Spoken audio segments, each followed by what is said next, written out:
እኔ በምድር ላይ ምን ሰው ያስቀናሃል ብላችሁ ብትጠይቁኝ ቅን ሰው ያስቀናኛል። በጣም በጣም ሊቅ አያስቀናኝም። እግዚአብሔር በሚያውቀው እንዲሁ ሊቅ አያስቀናኝም።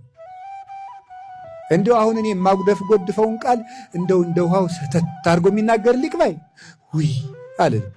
እንደዚህ በሆንኩ ረኔ አልልም። የሚያስቀናኝ ቅን ሰው፣ በጣም ሰውነቱ ድርቅ ክስት ብሎ በጣም በሳምንት 3 ቀን የሚበላው ሰውዬው ሁላ አያስቀናኝ። የሚያስቀናኝ ቅን ሰው፣ ያኛው ነው የሚበልጠው። እግዚአብሔር የልፋት አምላክ ሳይሆን የቅንነት አምላክ ነው። ተጋድሎ የሚሰራው በቅንነት ሲሆን ነው። አሁን እኮ የኢትዮጵያ ምዕመን እኮ ተጋዳይ እኮ ነው። እንደ ኢትዮጵያ ቤተክርስቲያን ምዕመን የሚለፋለ እስከ 9 ሰዓት እየጾመ ሌሊት ሰዓታት እየቆመ በጽጌ ማኅሌት እየደረ ህዝቡ ራሱ እልል እያለ እያደረ በየገዳሙ እየተንከራተተ ጾሞ እየበላ ምንድን ነው ታዲያ ስትሉኝ፣ ቅንነት ይጎለናል። ቅንነት ከጎደለን ደግሞ ልፋታችን ሁሉ የአህያ ድካም።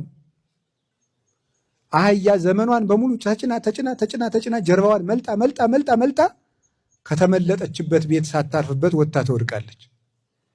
እንደ አህያ ደክመን ወድቀን ከክርስቶስ እጅ እንዳንጣል ቅን ህሊና ያስፈልገናል። ቅንነት እንዲሁ እንዴት ነው?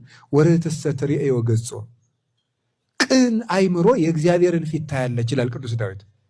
እና በህይወቴ ቀላል ሰው ያስቀናኛል። ይገርማቸው፣ ቀለል ያለ ሰው፣ ለራሱ ክብደት የማይሰጥ ክሬዲት ይመዝገብልኝ የማይል ሰው፣ ቅን ሰው፣ ባዶ የሆነ ሰው ያጣነው እሱ ነው።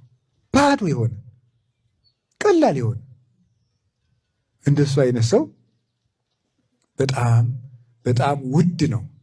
አይኔ ይንከራተታል እንደዚህ አይነት ሰው ለማየት። በጳጳሳት እፈልጋለሁ፣ በመነኮሳት ያለው፣ በመምህራን ያለው፣ ምዕመናን ራሱ እንዳቅማቸው እንዲሁ ውዳሴ ከንቱ ጨካኝ አውሬ መሆኑን የማውቀው እናንተን ሁሉ ሲፈትናችሁ እንዲሁ እኛስ ባይሆን እንዲሁ መጋቤ ሐዲስ ምናምን እየተባልን ነው። እንዲሁ እኛስ ብንልም ይሁን። እንዲሁ እናንተ ደግሞ የእናንተ ኩራት ደግሞ እንዲሁ ያሳዝናል። እንዲሁ እናንተን እንኳን አይምራችሁም። እንዲሁ ይገርማል። ባይሆን እናንተ ብትተርፉ ምን አለ? እናንተንም ጠብሶ በውዳሴ ከንቱ ሰይጣን።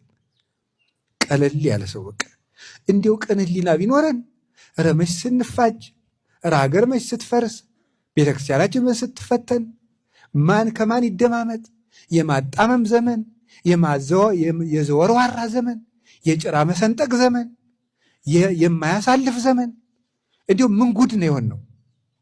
ቅን ህሊና